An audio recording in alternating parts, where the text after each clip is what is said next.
Hello everyone. Today we will discuss about another single membranous organelle present within the cytoplasm. That is the Golgi body or Golgi complex. তাহলে যে Golgi body বা Golgi complex আমরা যদি দেখি তাহলে এটা mainly কি করে থাকে?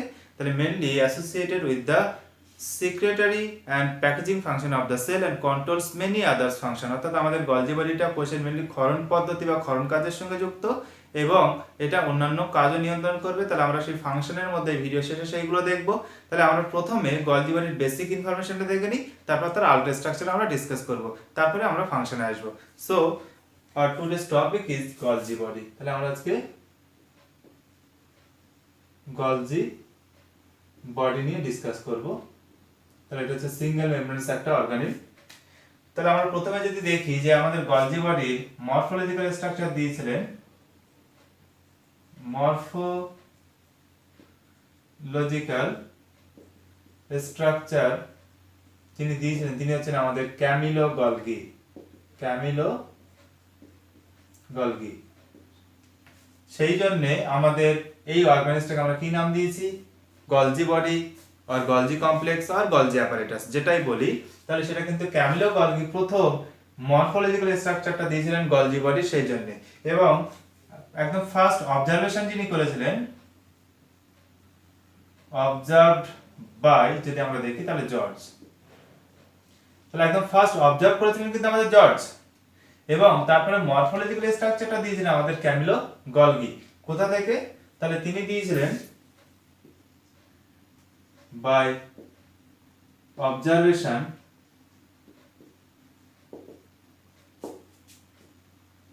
In the nerve cell of cat and barn owl. তাহলে ক্যাট এবং বার্ন আউলের নার্ভ সেল অবজারভেশন করে তিনি প্রথম কিন্তু মরফোলজিক্যাল স্ট্রাকচারটা দিয়েছিলেন বলে এটাকে নাম দেওয়া হয়েছে ক্যামিলো গলগির নাম অনুযায়ী গলজি কমপ্লেক্স বা গলজি বডি। এবং একদম ফার্স্ট অবজারভেশনটা করেছিলেন কিন্তু জর্জ, তারপরে মরফোলজিক্যাল স্ট্রাকচারটা দিয়েছিলেন আমাদের ক্যামিলো গলগি। এবার যদি আমরা দেখি যে আলট্রা স্ট্রাকচার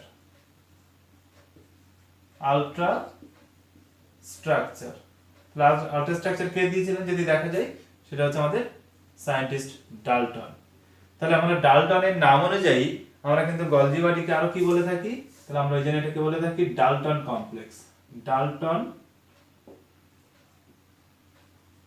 কমপ্লেক্স। আবার এটাকে আমরা লাইপোকন্ড্রিয়াও বলি, লাইপোকন্ড্রিয়া। তাহলে বিভিন্ন নামে আমরা আমাদের গলজি বডিটাকে চিনি। তাহলে প্রথমত ক্যামিলো গলগি মরফোলজিক্যাল স্ট্রাকচারটা দিয়েছিলেন কোথায়?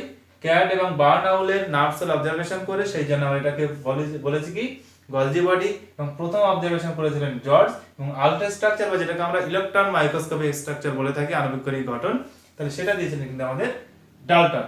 এবার যদি আমরা লোকেশনে আসি যে কোথায় কোথায় পাবো বা অকারেন্স বলতে পারো, তাহলে প্রথমত আমরা দেখব কি অ্যাবসেন্ট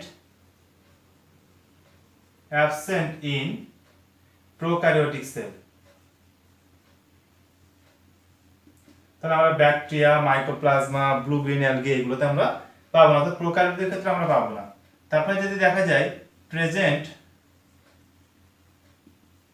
ইন অল ইউক্যারিওট, তাহলে সমস্ত ইউক্যারিওট বা ইউক্যারিওটিক সেলে আমরা পাবো। কিন্তু এখানে এক্সেপশন যদি আমরা দেখি, এক্সেপ্ট কোথায় কোথায় পাবো না, তাহলে সেটা যদি দেখা যায় তাহলে আমাদের কোথায়, আমাদের পরিচিত যেটা আমরা জানি যে ম্যামিলিয়ান আরবিসি তে আমরা কোনো অর্গানিজ পাবো না, ম্যামিলিয়ান আরবিসি। সঙ্গে যদি দেখা যায় যে সিপ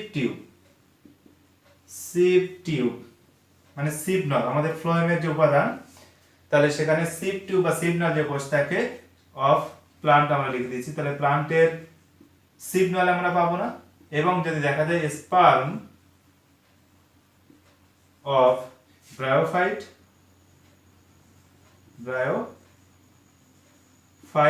and pteridophyte, তাহলে এই দুটো গ্রুপের ক্ষেত্রে আমরা তাদের স্পার্মে আমরা যদি দেখি তাহলে গলজি কমপ্লেক্স বা গলজি বডি আমরা অ্যাবসেন্ট দেখব। তাহলে প্রোক্যারিওটদের অ্যাবসেন্ট, ইউক্যারিওটদের প্রেজেন্ট, কিন্তু এক্সেপ্ট যদি দেখা যায় mammalian RBC, sieve tube of plant এবং sperm of bryophyte and pteridophyte, তাহলে ব্রায়োফাইটা এবং টেরিডোফাইটা গ্রুপের মধ্যে যদি দেখা যায় তাদের স্পার্মের কোষে বা স্পার্মে আমরা গলজি কমপ্লেক্স বা গলজি বডিটা দেখতে পাবো না। এবার যদি আমরা সাইজে চলে আসি, সাইজ, তাহলে সাইজ যদি দেখা যায় তাহলে কি হবে, large in secretory cell, secretory cell. তাহলে আমি প্রথমেই বলেছি মেন কাজ হচ্ছে সিক্রেশন করা। তাহলে সিক্রেটারি সেল যদি দেখি, ক্ষরণকারী কোষ, তাহলে সেখানে আমাদের গলজি বডিটা সবথেকে কি থাকবে, বেশি থাকবে। যেমন আমরা এক্সাম্পল কি দিলাম, সিক্রেটারি সেল বলতে আমরা এখানে কি, আমরা লিভার সেলের কথা বলতে পারি, লিভার সেল,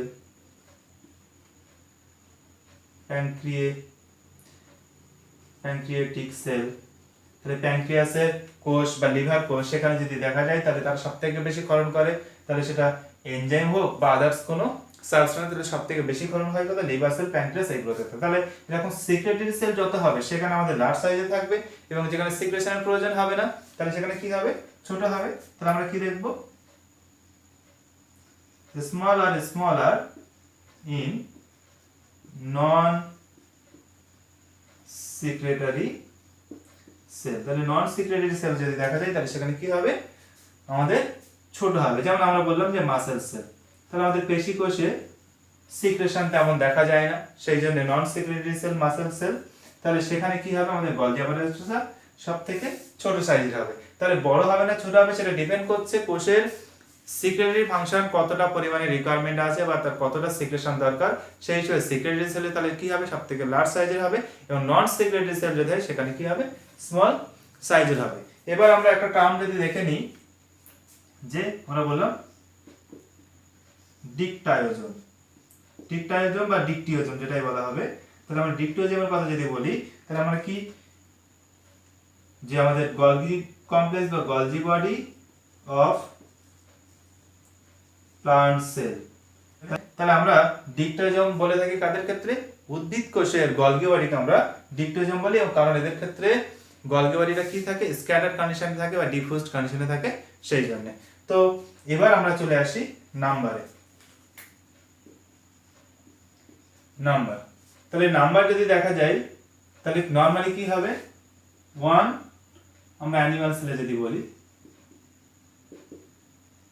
অ্যানিমাল সেল, তাহলে সেখানে কি থাকবে, 1 পার সেল, একটা কোষে একটাই গলজি বডি থাকবে। প্লান্ট সেলে যদি আমরা যাই, প্লান্ট সেল, তাহলে সেখানে যদি দেখা যায় যে 6 to 12 পার সেল, অর্থাৎ একটা কোষে 6 থেকে 12টা গলজি কমপ্লেক্স বা গলজি অ্যাপারেটাস থাকবে। এবার লোয়ার অ্যালগি যদি হয়, লোয়ার অ্যালগি, সেখানে দেখা যাবে যে 1 পার সেল, একটা কোষে একটাই থাকে। এবার আমরা যদি কারা বলে যে প্লান্ট আছে, তাহলে কারা বা চারা যাই বলা হবে, তাহলে এদের রাইজয়েডাল সেল যদি আমরা দেখি, রাইজয়েডাল সেল, তাহলে সেখানে যদি দেখা যায় তাহলে কি হবে, ফিউ হান্ড্রেড পার সেল, অর্থাৎ একটা কোষে কয়েকশো পর্যন্ত গলগি অ্যাপারেটাস বা গলগি কমপ্লেক্স থাকতে পারে। তাহলে কারা প্লান্টের ক্ষেত্রে যদি দেখা যায় তাদের যে রাইজয়েড সেল থাকে, সেই রাইজয়েড সেলের ক্ষেত্রে ফিউ হান্ড্রেড থাকছে পার সেল, অর্থাৎ প্রতি কোষ পিছু কয়েক হান্ড্রেড থাকবে। তাহলে অ্যানিমাল সেলে নরমালি একটাই থাকবে একটা কোষে, প্লান্ট সেলে 6 to 12 থাকবে, লোয়ার অ্যালগি যদি হয় সেখানে 1 পার সেল থাকবে। কিন্তু আমাদের কারার ক্ষেত্রে রাইজয়েডাল সেল যদি দেখা যায় তাহলে সেখানে কি থাকছে, ফিউ হান্ড্রেড থাকছে পার সেল। এবার যদি আমরা পজিশনে চলে আসি, এবার আমরা যদি পজিশনের কথা বলি, যে কোথায় অবস্থান করবে সাইটোপ্লাজমের মধ্যে, তাহলে এখানে লোকেশন বলতে আমরা কোথায় পাবো, ইউক্যারিওট প্রোক্যারিওট সেটা বলা হয়েছে। আর এখানে পজিশন বলতে সাইটোপ্লাজমের মধ্যে এখানে আমরা কোথায় পাচ্ছি সেটা যদি দেখা যায়, যে আমরা একটা বলবো যে পেরিনিউক্লিয়ার, নিউক্লিয়াসের কাছাকাছি থাকবে। তাহলে কাদের ক্ষেত্রে, তাহলে এটা যদি আমরা एग्जांपल নিই তাহলে আমরা এটা ভার্টিব্রেটদের ক্ষেত্রে পাবো, ভার্টিব্রেট, অর্থাৎ সমস্ত মেরুদণ্ডীর ক্ষেত্রে যদি দেখা যায় তাহলে কি হবে, তাদের ক্ষেত্রে গলগি বডির অবস্থানটা পেরিনিউক্লিয়াস, নিউক্লিয়াসের কাছাকাছি হবে। এবার আরেকটা যদি আমরা দেখি তাহলে আরেকটা কি দেখবো, আমাদের ডিফিউজড বলতে পারি অথবা স্ক্যাটার্ড, মানে স্ক্যাটার বা ছড়িয়ে ছিটিয়ে অবস্থান করবে। তাহলে সেটা কাদের ক্ষেত্রে দেখা যাবে, সেটা যদি আমরা দেখি তাহলে কাদের, প্লান্ট সেলের ক্ষেত্রে দেখব আমরা এখানে কি ডিক্টোজোম টার্মটা ইউজ করেছি, আর একই সঙ্গে যদি আমরা দেখি তাহলে আর কোথায় পাবো, ইনভার্টিব্রেটে, ইনভার্টিব্রেট। অর্থাৎ আমাদের অমেরুদণ্ডীর ক্ষেত্রে এবং প্লান্টের ক্ষেত্রে যদি গলগি বডির অবস্থান দেখা যায় তাহলে সেটা কি হবে, ডিফিউজড হবে বা স্ক্যাটার্ড হবে, এবং যদি আমরা ভার্টিব্রেটদের ক্ষেত্রে দেখি তাহলে সেক্ষেত্রে কি হবে, পেরিনিউক্লিয়াস, নিউক্লিয়ার বা নিউক্লিয়াসের কাছাকাছি অবস্থান করবে। তাহলে এই দুরকম ভাবে বা দুরকম পজিশনে আমাদের গলগি বডিটা অবস্থান করতে পারে। এবার আমরা শেপ যদি দেখে নিই তাহলে গলগি বডির শেপ, তাহলে শেপটা যদি দেখা যায় তাহলে গলগি বডির আকৃতি যদি দেখা যায় এটা অ্যাকর্ডিং টু ফাংশন চেঞ্জ হয়ে যায়। তাহলে যেসব স্ট্রাকচার বা যেসব অর্গানেলের গঠন যদি আমরা দেখি যে তাদের কার্য অনুযায়ী চেঞ্জ হয়ে যাচ্ছে তাহলে সেটাকে বলা হয় প্লিওমরফিক অর্গানেল। সেই জন্য আমাদের এটাকে কি বলা হয়, প্লিওমরফিক, প্লিওমরফিক। কারণ কি, এখানে shape changes according to their function.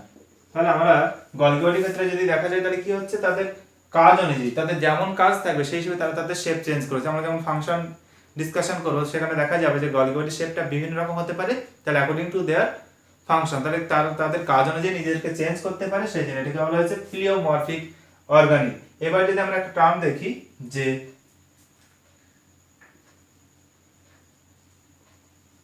Zone of exclusion, zone of exclusion কাকে বলা হবে, যদি দেখা যায় যে আমাদের গলগি বডি যেখানে সাইটোপ্লাজমে প্রেজেন্ট থাকবে সেটা পেরিনিকুলার হোক বা ডিফিউজ স্ক্যাটার কন্ডিশনে থাক, তাহলে যেভাবেই থাক তাহলে গলগি বডি যেখানে প্রেজেন্ট থাকবে তার চারপাশে যদি দেখা যায় ক্লিয়ার সাইটোপ্লাজমিক এরিয়া দেখতে পাবো, ক্লিয়ার সাইটোপ্লাজমিক এরিয়া, অর্থাৎ সেখানে অন্য কোনো অর্গানিজম তার আশেপাশে অবস্থান করবে না, তাহলে এটাকেই বলা হচ্ছে জোন অফ এক্সক্লুশন। তাহলে আমরা এখানে কি বলবো, clear cytoplasmic area around Golgi body. তাহলে আমাদের গলগি বডির চারপাশে যে ক্লিয়ার সার্কুলার এরিয়াটা প্রেজেন্ট থাকছে তাহলে সেটাকেই বলা হচ্ছে জোন অফ এক্সক্লুশন। তাহলে এই হলো আমাদের গলগি বডি সম্পর্কিত বেসিক ইনফরমেশন। তাহলে আমরা কি কি দেখলাম, যে ক্যামেলোগলগি আমাদের ক্যাট এবং বার্ন আউলের নার্ভ সেল অবজারভেশন করে সেখান থেকে মরফোলজিক্যাল স্ট্রাকচারটা দিয়েছিলেন বলে আমরা বলেছি গলজি বডি। ফার্স্ট অবজার্ভ করেছিলেন জর্জ, এবং আলট্রা স্ট্রাকচার বা ইলেকট্রন মাইক্রোস্কোপ স্ট্রাকচার দিয়েছিলেন আমাদের ডাল্টন, সেজন্য আমরা এটাকে কি বলছি, ডাল্টন কমপ্লেক্স বলছি, একই সঙ্গে আমরা এটাকে লাইপোকন্ড্রিয়া বলেও জানি। এবার আমরা যদি দেখি যে লোকেশন, তাহলে প্রোক্যারিওটে অ্যাবসেন্ট থাকবে, ইউক্যারিওটে প্রেজেন্ট থাকছে, কিন্তু ইউক্যারিওটে কোথায় অ্যাবসেন্ট থাকবে, ম্যামালিয়ান আরবিসি, সিপ টিউব যদি আমরা দেখি সিপ নলের কোষ এবং প্লান্টের, এবং সেই সঙ্গে আমাদের ব্রায়োফাইটা এবং টেরিডোফাইটের ক্ষেত্রে যদি দেখা যায় তাদেরও অ্যাবসেন্ট থাকছে কোথায়, তাদের স্পার্মে। তারপরে সাইজ যদি দেখা যায় বড় হবে কোন কোষে, যার সিক্রেটরি ফাংশন বেশি হবে, যেমন লিভার সেল, প্যানক্রিয়াটিক সেল দেখানো হয়েছে, এবং যখন সাইজটা ছোট হবে তখন তার সিক্রেটরি ফাংশন অটোমেটিক কম হবে, সেই জন্য যেখানে সিক্রেটরি কাজ কম হচ্ছে যেমন আমাদের মাসেল সেল সেখানে কম থাকবে। তারপরে আমরা যদি এবারে নাম্বারে চলে আসি তাহলে অ্যানিমাল সেলে একটা, প্লান্ট সেলে 6 to 12, লোয়ার অ্যালগি যদি হয় 1% কিন্তু আমাদের কারার ক্ষেত্রে তাদের যে রাইজেটেড সেল সেখানে কি হচ্ছে ফিউ 100% থাকবে। এবার পজিশন যদি আসলে নিউক্লিয়াসের কাছাকাছি থাকে তাহলে সেটা হচ্ছে পেরিনিউক্লিয়ার, যেমন ভার্টিব্রেটদের ক্ষেত্রে আমরা এটা দেখতে পাবো, সমস্ত ভার্টিব্রেটদের ক্ষেত্রে আমরা কি দেখবো, পেরিনিউক্লিয়ার। এবার যদি আমরা আসি ডিফিউজ স্ক্যাটার কন্ডিশন, তাহলে কি হচ্ছে প্লান্ট এবং ইনভার্টিব্রেটদের ক্ষেত্রে কি হবে, আমাদের গলগি বডিটা ডিফিউজ স্ক্যাটার কন্ডিশনে থাকে বলে এটাকে বলা হচ্ছে ডিফিউজ স্ক্যাটার টাইপ। তারপরে আমরা শেপ যদি দেখি প্লিওমরফিক, কারণ এরা এদের কাজ অনুযায়ী শেপটাকে চেঞ্জ করতে পারে, তাহলে they change their shape according to their function, তাহলে তাদের কাজ অনুযায়ী চেঞ্জ করছে, ওই জন্য প্লিওমরফিক। এবার জোন অফ এক্সক্লুশন আমরা যদি জানি তাহলে জোন অফ এক্সক্লুশন হচ্ছে সেই এরিয়াটা যেখানে গলগি বডি প্রেজেন্ট থাকছে এবং তার চারপাশে ক্লিয়ার সাইটোপ্লাজমিক এরিয়া যেখানে কোনো রকম সেল অর্গানিল প্রেজেন্ট থাকবে না, এটাকেই বলা হচ্ছে জোন অফ এক্সক্লুশন। এবং আমরা প্লান্ট সেলের ক্ষেত্রে এক্সক্লুসিভলি গলগি বডিটাকে কি নামে চিনি, ডিকটিওজোম বা ডিকটায়োজোম। তাহলে এই হলো আমাদের গলগি বডির বেসিক ইনফরমেশন। এবার তাহলে আমরা আলট্রা স্ট্রাকচারটা দেখে নিই। তাহলে কি দেখবো, আলট্রা স্ট্রাকচার। তাহলে আলট্রা স্ট্রাকচার কে দিয়েছেন, তাহলে আমাদের ডাল্টন। তাহলে ডাল্টন দিয়েছিলেন বলে আমরা এটাকে ডাল্টন কমপ্লেক্স বলেছি। তাহলে আলট্রা স্ট্রাকচারে কি বলা হয়েছে, তাহলে আমাদের গলজি বডিটা 3 মেইন এলিমেন্টস দ্বারা ফর্মেশন হয়েছে। তাহলে আমরা যদি এলিমেন্ট দেখি গলজি বডির, তাহলে ফার্স্ট হচ্ছে আমাদের সিস্টার্নি, সেকেন্ড যদি আমরা দেখি তাহলে আমাদের ভ্যাকুয়াল, এন্ড থার্ড যদি আমরা দেখি তাহলে সেটা হচ্ছে আমাদের ভেসিকেল। তাহলে এই তিনটে মেন এলিমেন্ট দ্বারা ফর্মেশন হচ্ছে আমাদের গলজি কমপ্লেক্স আর গলজি অ্যাপারেটাস। তাহলে আমাদের এই কম্পোনেন্টস গুলো বা স্ট্রাকচারটা বুঝতে গেলে আমাদের ডায়াগ্রামটা দেখতে হবে। তাহলে আমরা আগে ডায়াগ্রামটা দেখে নিই। তাহলে আমরা এখানে গলজি বডি ডায়াগ্রামটা দেখাচ্ছি। তাহলে এখানে আমরা সিস্টানি দেখি। তাহলে সিস্টানি গুলো হচ্ছে এরকম টিউবুলার স্যাক লাইক স্ট্রাকচার। তাহলে আমাদের সিস্টেম গুলো হচ্ছে এরকম টিউবুলার স্যাক লাইক স্ট্রাকচার এবং তার এন্ড গুলো এরকম সোয়ালেন হবে। তাহলে আমরা এন্ড গুলো কি দেখাবো, এরকম সোয়ালেন হবে। তাহলে আমরা একটা দেখিয়েছি। তাহলে এবার যদি আমরা আরো দেখাই, তাহলে একটার উপরে আরেকটা এইভাবে কি থাকে, প্লেস করা থাকে। তাহলে আমরা আরো একটা এখানে দেখালাম।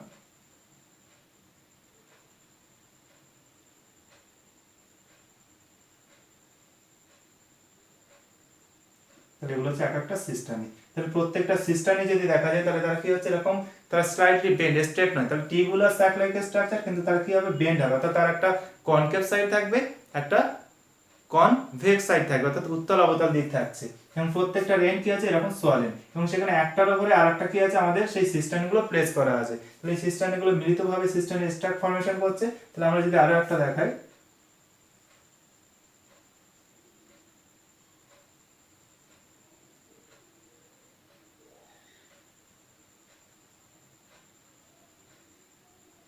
তাহলে এখানে যদি এইরকম দেখানো যায়, তাহলে এটা হচ্ছে আমাদের সেই গলজি কমপ্লেক্সের সিস্টানি। তাহলে সিস্টানি গুলো কি আছে, একটার উপরে আরেকটা প্লেস করা আছে এবং স্লাইডলি বেন্ড কন্ডিশনে দুটো এন্ড কি আছে, প্রত্যেকেরই আমাদের সোয়ালেন, একটার সঙ্গে আরেকটা ইন্টার কানেক্টেড। তাহলে আমরা এই দুটোর মধ্যে যদি দেখি তাহলে কি থাকবে, এখানে দুজনের মধ্যে কানেকশন থাকবে। আবার আমরা এই দুজনের মধ্যে যদি দেখি তাহলে এখানে কি থাকবে, কানেকশন থাকবে। আবার আমরা এই দুজনের মধ্যে যদি দেখি তাহলে এখানে কি থাকবে, তাহলে এখানে কি থাকবে, এদের মধ্যে কানেকশন থাকবে। তার মানে আমাদের সিস্টেমগুলো একটার সঙ্গে আরেকটা কি আছে, ইন্টার কানেক্টেড আছে। তাহলে দেখো এই সিস্টেমটা এই সিস্টেমের সঙ্গে এটা আবার এর সঙ্গে এটা আবার এর সঙ্গে, তাহলে প্রত্যেকের সঙ্গে ইন্টার কানেক্টেড। তাহলে এটা হচ্ছে আমাদের সিস্টেম। তাহলে আমাদের গলজি বডির কি আছে, একটা স্পেসিফিক পোলারিটি আছে। আমরা এখানে কি দেখবো, পোলারিটি দেখবো। তাহলে পোলারিটি যদি দেখা যায় তাহলে কি দেখা যাবে, একটা হচ্ছে কনকেভ সাইড দেখা যাবে, একটা হচ্ছে আমাদের কনভেক্স সাইড দেখা যাবে। অর্থাৎ গলজি বডির ক্ষেত্রে এই কনকেভ কনভেক্স সাইডের পজিশনটা কিন্তু ফিক্সড। তাহলে আমরা সেই পোলারিটির কথা এখানে বলছি। তাহলে কি বলা হয়েছে, যে কনকেভ সাইডটা কোন দিকে থাকবে, তাহলে এটা যদি দেখা যায় তাহলে এটা থাকবে টুয়ার্ডস প্লাজমা মেমব্রেন। অর্থাৎ কনকেভ সাইডটা থাকবে প্লাজমা মেমব্রেনের দিকে এবং আমাদের কনভেক্স সাইডটা কোন দিকে থাকবে, টুয়ার্ডস নিউক্লিয়ার মেমব্রেন। তাহলে এটা কিন্তু ফিক্সড। তাহলে এটা আমাদের যখনই গলজি বডি ডায়াগ্রামটা দেখাবো তখন কিন্তু আমাদের এইটা মেইনটেইন করতে হবে, কারণ তাদের এই স্পেসিফিক পোলারিটি বা মেরুত্ব দেখা যায়। অর্থাৎ তার একটা কনকেভ সাইড থাকবে, তার একটা কনভেক্স সাইড থাকবে। তাহলে সিস্টেমগুলোর প্রত্যেকের কি আছে, একটা কনকেভ একটা কনভেক্স সাইড আছে। তাহলে পরপর তারা একটার উপর আরেকটা কি আছে, এরকম পরপর সাজানো আছে। তাহলে সেখানে যদি দেখা যায় গলজি বডির সিস্টেমগুলো স্ট্রাকচার ফর্মেশন হয়েছে, তাহলে তারাও কিন্তু কি আছে, একটা কনকেভ সাইড তৈরি করেছে, একটা কনভেক্স সাইড তৈরি করেছে, এবং তারা পরস্পরের সঙ্গে ইন্টার কানেক্টেড সিস্টেমগুলো এবং তাদের এন্ডগুলো কি আছে, আমাদের সোয়ালেন আছে। তাহলে আমরা এখানে যদি লেবেলিং করি তাহলে এইটা হচ্ছে আমাদের, তাহলে এটা হচ্ছে আমাদের সিস্টার্নি পার্ট। তাহলে এটা হচ্ছে আমাদের সিস্টার্নি পার্ট, এবং এই যে এন্ড যেগুলো আমরা দেখাচ্ছি স্ফীত, তার গলজিয়ান ভ্যাকুয়াল। তাহলে এগুলোকে আমরা কি বলছি, গলজিয়ান ভ্যাকুয়াল। এবার যে পোলারিটি কথা যেটা বলা হলো, তার মানে এখানে যদি আমরা এটা, তাহলে আমাদের কি প্লাজমা মেমব্রেন, এবং এখানে যদি আমরা দেখাই তাহলে আমাদের এখানে কি আছে, মানে এখানে আছে আমাদের নিউক্লিয়াস। অর্থাৎ আমাদের কনভেক্স সাইডটা কোন দিকে থাকছে, নিউক্লিয়াসের দিকে, ওই জন্য বলা আছে কনভেক্স সাইডটা টুয়ার্ডস নিউক্লিয়ার মেমব্রেন এবং কনকেভ সাইডটা কি আছে, টুয়ার্ডস প্লাজমা মেমব্রেন। তাহলে এই পোলারিটিটা অবশ্যই মেইনটেইন করতে হবে। তাহলে সেই সময় ডায়াগ্রামটা তৈরি করেছি। এবার যদি দেখি যে আমাদের নেক্সট পার্ট কি আছে, নেক্সট এলিমেন্ট, তাহলে ভ্যাকুয়াল। তাহলে ভ্যাকুয়াল গুলো কোন দিকে পাবো, অনলি আমাদের কোন দিকটাতে, কনকেভ সাইডে। তাহলে আমাদের এখানে কি প্রেজেন্ট থাকবে, তাহলে আমরা এখানে আমরা যে দেখাবো যে লার্জ সাইজের ভ্যাকুয়াল গুলো এখানে প্রেজেন্ট থাকছে। তাহলে আমরা এখানে ভ্যাকুয়াল গুলো দেখালাম। তাহলে এটা হচ্ছে আমাদের ভ্যাকুয়াল লার্জ সাইজ, এবং সেটা কোন দিকে থাকবে, শুধুমাত্র আমাদের কনকেভ সাইডে থাকবে। এবং আমরা এই দিকটা যদি দেখি, যে যেদিকে আমাদের কনভেক্স সাইড আছে, তাহলে এদিকে কি অবস্থান করবে, তাহলে আমাদের ভেসিকেল গুলো। তাহলে আমরা এখানে কি দেখাচ্ছি, ভেসিকেল। তাহলে স্মল সাইজের আমরা ভেসিকেল গুলো দেখাচ্ছে। তাহলে এদিকে কি থাকছে, ভেসিকেল। তাহলে এখানে যেটা দেখানো হলো যে গলজি বডির তিনটে এলিমেন্ট, তাহলে সিস্টার্নি, ভ্যাকুয়াল এবং ভেসিকেল। সিস্টার্নি গুলো কি হবে, টিউবুলার স্যাক-লাইক স্ট্রাকচার, তারা বেন্ড হবে এবং একটার উপর আরেকটা এইভাবে প্লেস করা থাকবে, একটার সঙ্গে আরেকটা ইন্টারকানেক্টেড, তাদের এন্ড গুলো সোয়ালেন হবে, তাদেরকে গলজিয়ান ভ্যাকুয়াল বলা হচ্ছে। এগুলো হচ্ছে সিস্টার্নি। তাহলে এগুলো হচ্ছে আমাদের ভ্যাকুয়াল এবং এগুলো হচ্ছে আমাদের ভেসিকেল। তাহলে এই তিনটে পার্ট। তাহলে ভেসিকেল গুলো কোন দিকে থাকছে, শুধুমাত্র কনভেক্স সাইডের দিকে বা নিউক্লিয়ার মেমব্রেন যেদিকে আছে সেদিকটাতে, এবং আমাদের ভ্যাকুয়াল গুলো কোন দিকে থাকবে, কনকেভ সাইডের দিকে, অর্থাৎ প্লাজমা মেমব্রেনের দিকে। তাহলে পোলারিটি কেন বলা হচ্ছে, তাহলে তার একটা কনকেভ একটা কনভেক্স সাইড থাকবে। কনকেভ সাইডটা অলওয়েজ প্লাজমা মেমব্রেনের দিকে থাকবে এবং কনভেক্স সাইডটা অলওয়েজ আমাদের নিউক্লিয়ার মেমব্রেনের দিকে থাকবে। তাহলে এই জন্য এটাকে বলা হচ্ছে পোলারিটি। তাহলে আমাদের এখানে যে ফেজটা দেখা যাচ্ছে, তাহলে আমরা এখানে যদি এটাকে বলি, তাহলে আমাদের এই ফেজটাকে বলা হয় ফর্মিং ফেজ, আর এটাকে বলা হয় সিস ফেজ। আর আমরা এই দিকে যেটা দেখব, এই দিকটাকে বলা হয় কনকেভ, যেটা তাহলে কনভেক্সটাকে কি বলা হচ্ছে, ফর্মিং ফেজ আর সিস ফেজ। আর আমাদের এই দিকটাকে বলা হয় ম্যাচুরেশন ফেজ। তাহলে এই দিকটাকে কি বলা হয়, ম্যাচুরেশন ফেজ, আর এটাকে বলা হয় ট্রান্স ফেজ। তাহলে আমাদের সিস ট্রান্স, তাহলে এটাকে কি বলা হচ্ছে, সিস, এটাকে ট্রান্স, এটাকে ফর্মিং, এটাকে আমাদের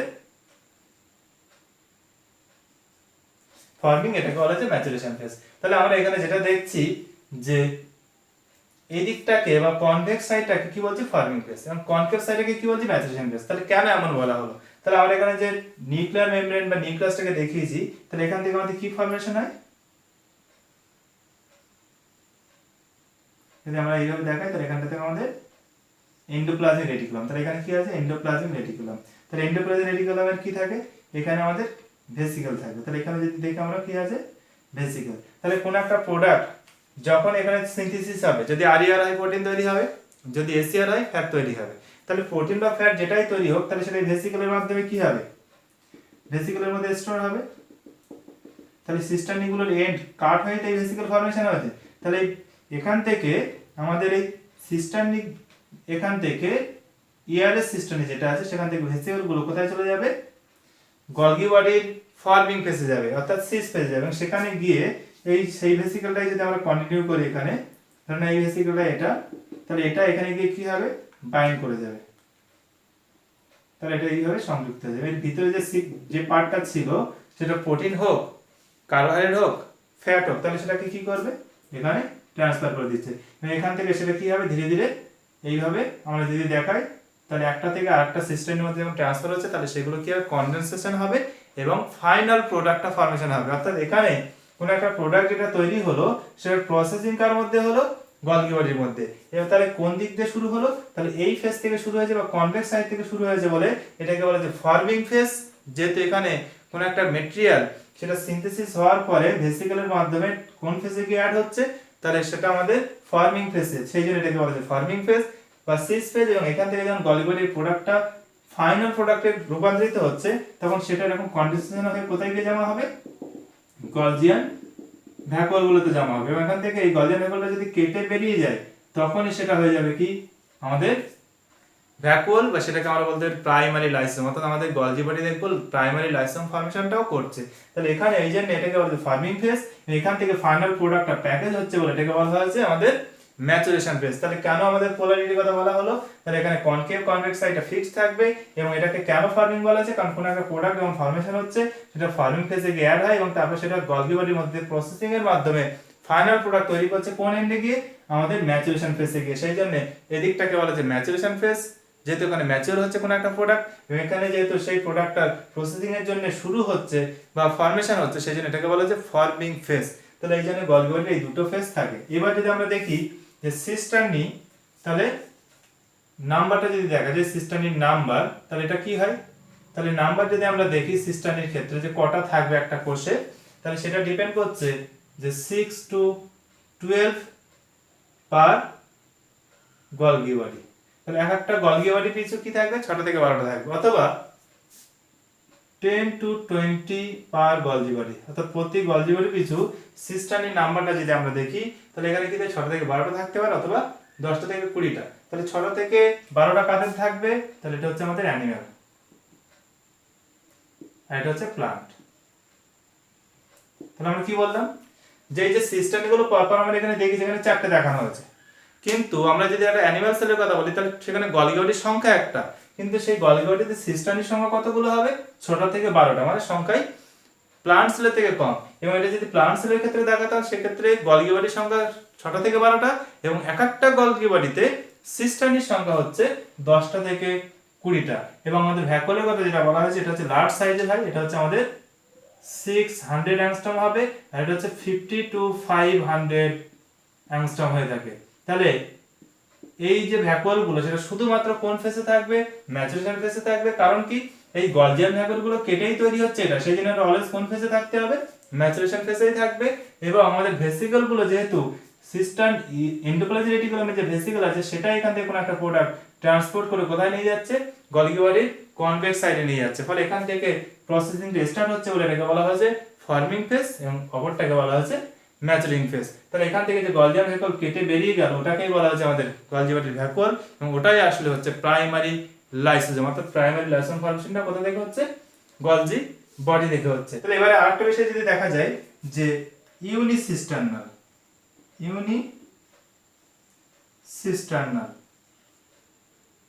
গলজি বডি, তাহলে সেখানে একটা মাত্র সিস্টানি থাকবে। সেটা যদি দেখা যায় কাদের? সেটা হচ্ছে আমাদের ফাঞ্জি বা ফানজাই। ফাঙ্গির ক্ষেত্রে বা ফানজাইয়ের ক্ষেত্রে যদি দেখা যায় তাহলে সেখানে ছত্রাকের ক্ষেত্রে তাতে একটা মাত্র সিস্টানি থাকবে। অর্থাৎ গলগি বডিতে এরকম সিস্টানি নাম্বারটা 1 একটা মাত্র থাকবে। কিন্তু প্লান্ট অ্যানিমালের ক্ষেত্রে যদি দেখা যায় তাহলে অ্যানিমাল তুলনায় কম থাকছে, প্লান্টে বেশি থাকছে। আবার অ্যানিমাল সেলে যদি দেখা যায় প্রত্যেকটা কোষে একটা করে থাকবে, প্লান্ট সেলে সেটা 6টা থেকে 12টা গলগি বডি থাকবে। তাহলে এখানে কিন্তু বলা হয়েছে গলগি বডি নয়, গলগি বডির মধ্যে সিস্টানির সংখ্যাটা বলা হয়েছে। তাহলে এই হলো আমাদের গলজি বডির আলট্রা স্ট্রাকচার। এবার তাহলে আমরা গলজি বডির ফাংশনটা দেখে নিই। তাহলে আমরা কি দেখব? ফাংশন।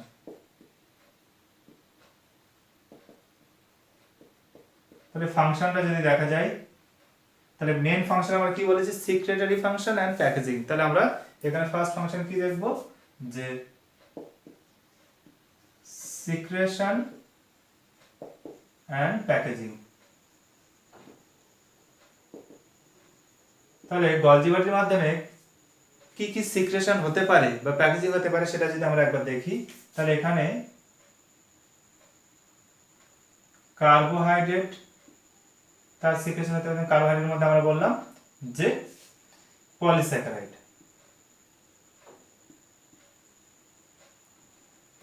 তাহলে পলিস্যাকারাইড সিক্রেশন হচ্ছে। তাহলে পলিস্যাকারাইড সিক্রেশন করে এরকম একটা एग्जांपल যদি আমরা নিই তাহলে সেটা হচ্ছে আমাদের গবলেট কোষ, গবলেট সেল। তাহলে গবলেট সেলের ক্ষেত্রে যদি আমরা দেখি সেখানে কি হচ্ছে? পলিস্যাকারাইড সিক্রেশন হচ্ছে, কার্বোহাইড্রেট সিক্রেশন হচ্ছে। তারপরে যদি আমরা দেখি প্রোটিন সিক্রেশন, তাহলে এরা প্রোটিনও সিক্রেশন করে। তাহলে প্রোটিন সিক্রেশন করে এরকম কোষ যদি আমরা বলি তাহলে সেটা কি হতে পারে? যেমন আমাদের প্যানক্রিয়াটিক সেল, তারপর আমাদের প্যারোটিড গ্ল্যান্ড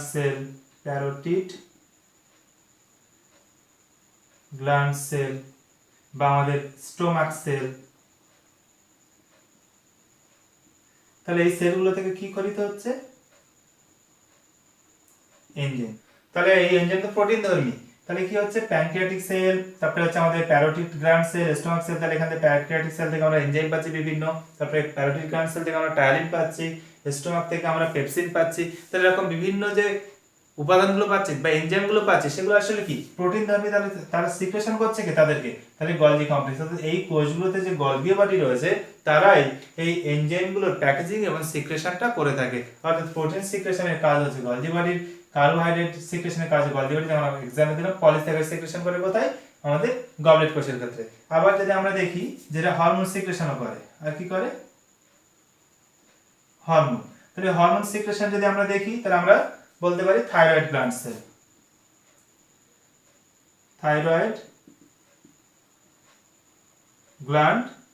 সেল, তারপর আমরা বললাম যে অ্যাড্রিনাল গ্ল্যান্ড সেল, তারপর আমরা বললাম যে লেডিক সেল, বিভিন্ন এক্সাম্পল নিতে পারি। তারপরে আমাদের ফলিকুলার সেল নিতে পারি। তাহলে এখান থেকে কি হচ্ছে, এখান থেকে যদি দেখা যায় তাহলে কি ধরনের হবে, থাইরক্সিন। এখান থেকে যদি আমরা দেখি তাহলে কি হবে, আমরা ধরে নিলাম শুধু অ্যাড্রিনালিনের কথা, অ্যাড্রিনালিন নন অ্যাড্রিনালিন সবই সিক্রেশন হবে, আমরা একটা লিখলাম, আর এখান থেকে আমরা লিখে দিলাম যে টেস্টোস্টেরন।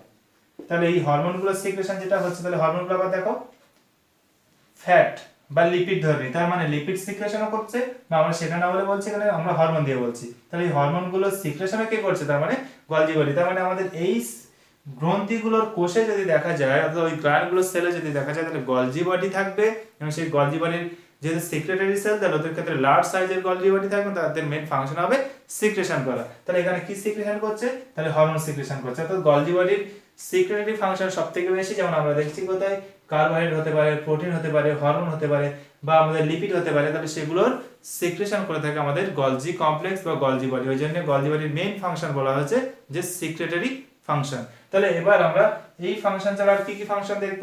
তারপরে যদি দেখা যায় সেকেন্ড, তাহলে আমরা বললাম যে সেল প্লেট ফর্মেশন। তাহলে কি হয়েছে, তাহলে সেল প্লেট ফর্মেশনে এয়ার এর ভূমিকা যেমন আছে, ইন্টারপ্লেট রেগুলার ফাংশন আমরা বলেছি, তাহলে গলজি বডি একই রকম ভাবে হেল্প করছে। তাহলে প্লান্ট সেলের ক্ষেত্রে আমরা যেটা দেখেছিলাম, যেরকম যদি একটা প্লান্ট সেল হয়, তাহলে তাদের যখন ডিভিশন চলছে, তাহলে মিডিলে প্রথমে কি হবে, এয়ার এর ভেসিকেল বা এয়ার এর সিস্টানিড পিস, বা অথবা আমাদের গলগি বডির সিস্টানিড সেই পিসেস বা টুকরোগুলো এসে প্রথমে মিডিলে এসে জমা হবে। তাহলে জমা এখানে যে গঠনটা তৈরি করে প্রথমে, সেটা হচ্ছে আমাদের কি প্রথমে কি ফর্মেশন হবে, ফ্রাগমোপ্লাস্ট। তারপর সেই ফ্রাগমোপ্লাস্টটা কিসে কনভার্ট হয়ে যায়, মিডিল ল্যামেলা, এবং তারপর আলটিমেটলি সেখানে সেলুলোজিক সেল ওয়াল বা প্রাইমারি সেল ওয়াল ফর্মেশন হয়ে আমাদের সেল ওয়ালটা প্রপারলি ফর্মেশন করছে। তাহলে এখানে সেল প্লেট ফর্মেশনে কে সাহায্য করছে, আমাদের গলজি কমপ্লেক্স। তারপরে যদি দেখা যায় যে third function, middle lamella secretion.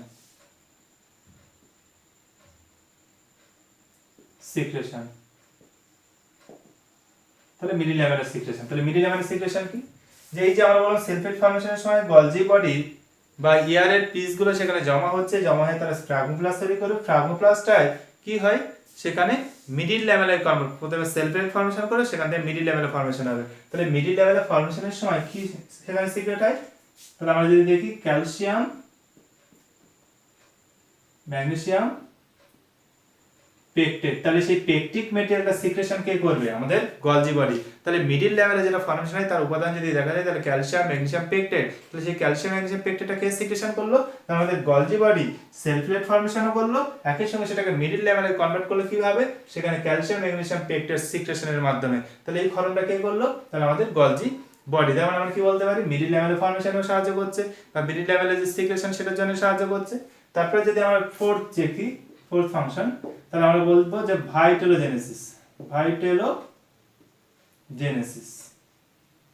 তাহলে এটা ভাইটেলোজেনেসিস অর্থ হচ্ছে ইয়ক ফর্মেশন, কুসুম ইয়ক ফর্মেশন। আমরা যদি এগ বা ডিমের ক্ষেত্রে দেখি, তাহলে সেখানে কি প্রেজেন্ট থাকে, ইয়ক প্রেজেন্ট থাকছে। তাহলে আমরা একটা এগের ক্ষেত্রে যদি দেখি, তাহলে সেখানে কি থাকে, এরকম ইয়ক প্রেজেন্ট থাকছে। তাহলে এই ইয়ক পার্টটা কি রিজার্ভ ফুড মেটেরিয়াল হিসেবে কাজ করে। তাহলে যখন কোনো একটা ডেভেলপিং এমব্রিও সেটা ডেভেলপ হতে চাইবে, তাহলে যখন এগ বা ডিমটা লেইং বা পাড়া হয়ে যাচ্ছে, তখন কিন্তু মায়ের সঙ্গে তার কানেকশন থাকছে না। যেমন হিউম্যানের ক্ষেত্রে বা আমাদের ম্যামালসের ক্ষেত্রে প্লাসেন্টা বা অমরা ফর্মেশন হয়, মায়ের সঙ্গে বাচ্চার যোগাযোগ থাকে, কিন্তু যারা ডিম পাড়ছে তাদের ক্ষেত্রে মায়ের সঙ্গে তার যোগাযোগ থাকবে না। ফলে সেখান থেকে যখন এমব্রিও ডেভেলপ করবে, তাহলে তার রিজার্ভ ফুড মেটেরিয়াল দরকার। তাহলে সেই রিজার্ভ বা সংরক্ষিত খাবারটা কি, ইয়ক। তাহলে ইয়ক ফর্মেশনটা কে করে থাকে, তাহলে সেই ডিমের মধ্যে ইয়ক ফর্মেশনটা করে থাকে আমাদের গলজি বডি। তাহলে এই প্রসেসটাকে বলা হয় যে ভাইটেলোজেনেসিস। তারপরে যদি দেখা যায় অ্যাক্রোজোম ফর্মেশন,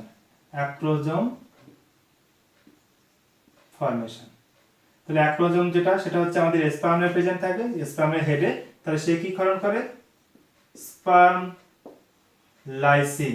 তাহলে এই যে আমাদের অ্যাক্রোজোম, এটা হচ্ছে একটা ক্যাপ বা টুপির মতন গঠন, আমাদের শুক্রাণু বা স্পার্মের মাথায় থাকবে। আমরা যদি ডায়াগ্রামটা শর্টে এখানে দেখাই, তাহলে এটা হচ্ছে আমাদের স্পার্ম হেড। তারপর এরকম একটা মিডিল পার্ট থাকবে যেটাকে আমরা মিডিল পিস বলে থাকি। তারপর যদি দেখা যায় তাহলে এখান থেকে আমাদের টেল পার্ট থাকবে। তাহলে এটা স্পার্মের গঠন আমাদের এখানে ডিটেইলস দেখাচ্ছি না। তাহলে এখানে কি থাকবে আমাদের নিউক্লিয়াস পার্টটা মেইনলি হেডে প্রেজেন্ট থাকে। তাহলে এটা হচ্ছে নিউক্লিয়াস এবং নিউক্লিয়াসের উপরে আমরা এরকম স্যাক লাইক স্ট্রাকচার একটা দেখব। তাহলে এখানে একটা স্যাক লাইক স্ট্রাকচার দেখব। তাহলে এই যে স্যাক লাইক স্ট্রাকচার যেটা দেখছি তাহলে এটা হচ্ছে আমাদের গলজি বডি। তাহলে এটা আমাদের কি, তাহলে এখানে আমরা যে ডায়াগ্রামটা প্লেট করা দিয়ে দেখেছি এটা হচ্ছে আমাদের গলজি বডি। তাহলে গলজি বডিটা কি বলা যায়, প্লিওমরফিক।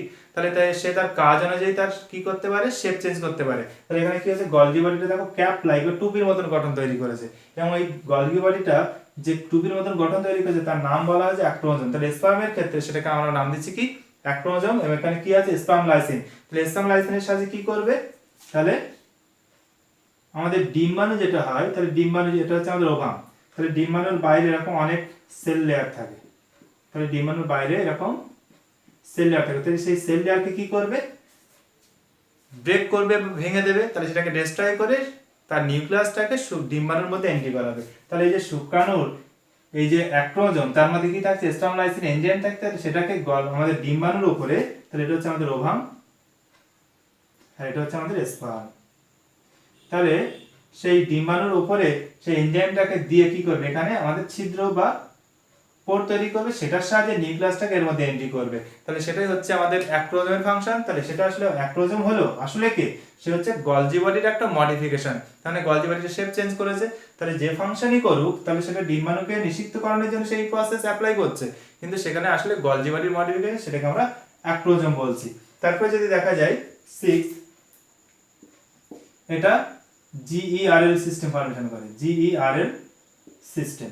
এটা আমাদের লাইসোজোম কমপ্লিট হয়ে গেলে, তাহলে এন্ডোপ্লাজমিক রেটিকুলাম কমপ্লিট হয়ে গেছে, আমাদের গলগি বডিও কমপ্লিট হয়ে যাচ্ছে। এবার আমাদের লাইসোজোমটা কমপ্লিট হয়ে গেলে GERL সিস্টেমটা জানবো। সেখানে Golgi body, endoplasmic reticulum, lysosome তিনজন মিলিতভাবে এন্ডোমেমব্রেন সিস্টেম তৈরি করে, যার সাহায্যে ক্ষরণ পদ্ধতি বা সেল সিক্রেশনটা হয়ে থাকে। তাহলে সেই GERL সিস্টেম ফরমেশন কি করে থাকছে, আমাদের গলজি বডি, সেই জন্য আমরা লিখে দিলাম GERL সিস্টেম ফরমেশন। তারপরে 7 যদি দেখা যায় গ্লাইকোসাইলেশন।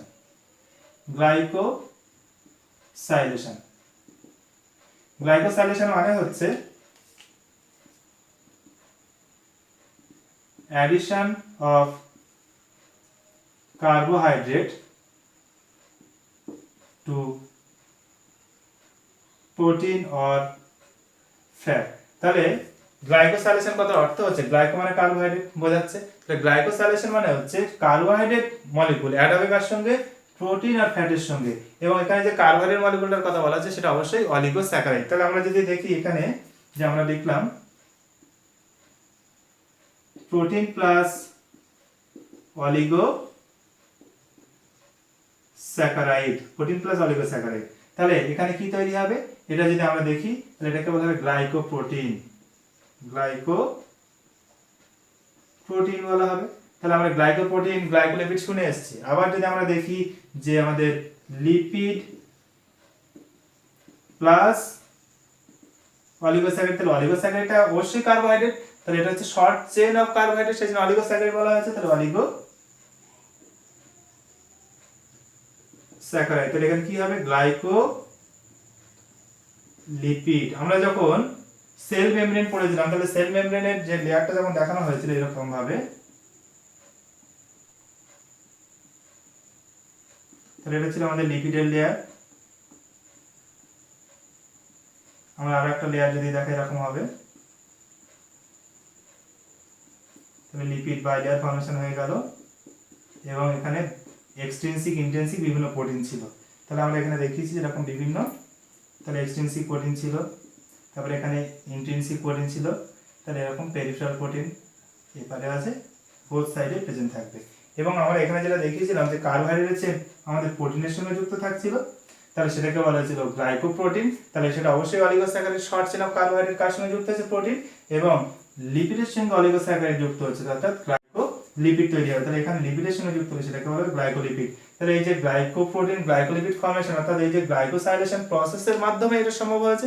তাহলে এই যে আমরা উপাদানগুলো পেয়েছি গ্লাইকোপ্রোটিন, গ্লাইকোলিপিড, তাহলে এগুলো ফর্মেশন হচ্ছে কিসের সাহায্যে, তাহলে গলজি বডি আমাদের সেল মেমব্রেনের আপার লেয়ারে বা উপরের পৃষ্ঠে যে আমাদের কি থাকে, আমাদের গ্লাইকোপ্রোটিন গ্লাইকোলিপিড যেটা থাকে, তাহলে সেটা ফর্মেশন করছে, বা এখানে শুধু প্রেজেন্ট থাকছে এমনই নয়, আমাদের অন্যান্য জায়গাও প্রেজেন্ট থাকছে, তাহলে সেখানে যদি দেখা যায় এই গ্লাইকোপ্রোটিন গ্লাইকোলিপিডটা তৈরি করছে আমাদের গলজি বডি, সেই জন্য বলা হচ্ছে কি গ্লাইকোসাইলেশন করে, অর্থাৎ addition of carbohydrate to protein or fat বা লিপিড আমরা বলতে পারি, তাহলে সেটাকেই বলা হচ্ছে গ্লাইকোসাইলেশন প্রসেস। তাহলে এখানে আমাদের গ্লাইকোলিপিড কি ফাংশন করে, সেল আইডেন্টিফিকেশন, সেল আইডেন্টিফিকেশন।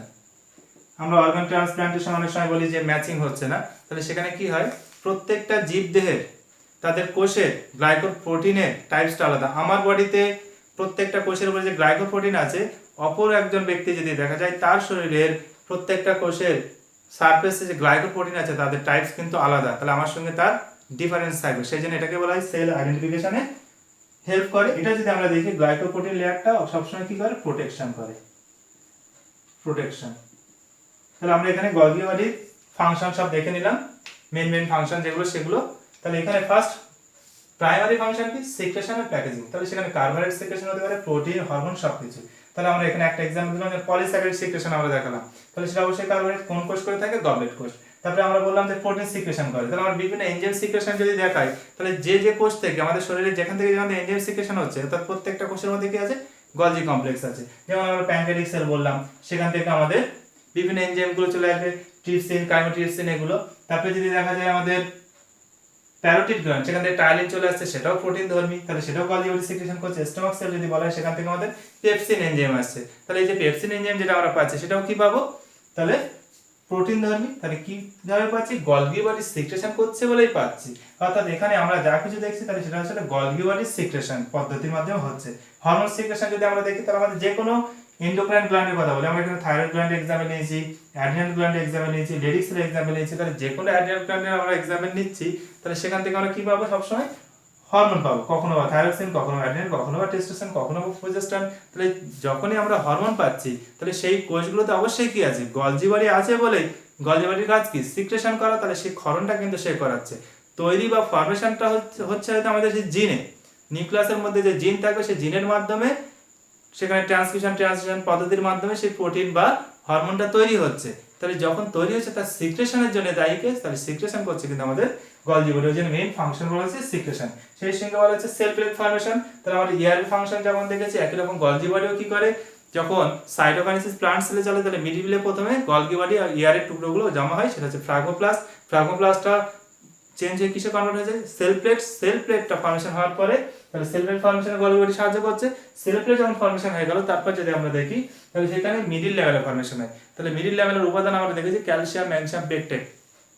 তাহলে পেকটিক ম্যাটেরিয়ালটা সিক্রেশনটা করলো কে, তাহলে সেটা অবশ্যই গলজি বডি সিক্রেশন করে থাকে, অর্থাৎ মিডিল লেভেল ফর্মেশন কাজটাও করে থাকে গলজি বডি। তারপরে ভাইটোজেনেসিস, তাহলে এগের মধ্যে ইয়ক ফর্মেশনের কাজটাও করে থাকে গলজি বডি। তারপরে যদি দেখা যায় অ্যাক্রোজোম ফর্মেশন, তাহলে স্পার্ম লাইসিন থাকে সে তার মধ্যে, তাহলে আমাদের স্পার্মের হেডে যদি দেখা যায় গলজি বডিটা শেপ চেঞ্জ করে অ্যাক্রোজোম ক্যাপের মতন অবস্থান করেছে, তাহলে এই ক্যাপের মধ্যে কি আছে, এনজাইম আছে।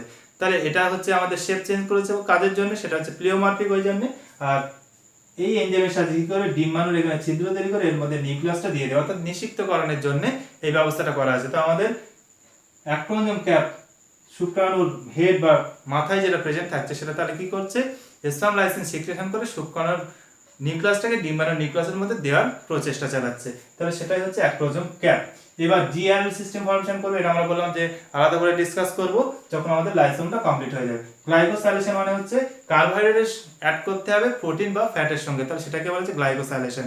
তাহলে প্রোটিন অ্যাড করলে, মানে প্রোটিন অ্যাড হলে তখন হচ্ছে গ্লাইকোপ্রোটিন, ফ্যাট অ্যাড হলে তখন বলা হচ্ছে গ্লাইকোলিপিড। তাহলে গ্লাইকোপ্রোটিন মেইনলি সেল আইডেন্টিফিকেশন করে থাকে, গ্লাইকোলিপিড যদি দেখা যায় তাহলে সেখানে সেল প্রোটেকশন করে থাকে, অর্থাৎ কোষকে প্রোটেক্টেড করবে। তাহলে এই হলো আমাদের গলগি বডি সম্পর্কিত details information. Thank you so much.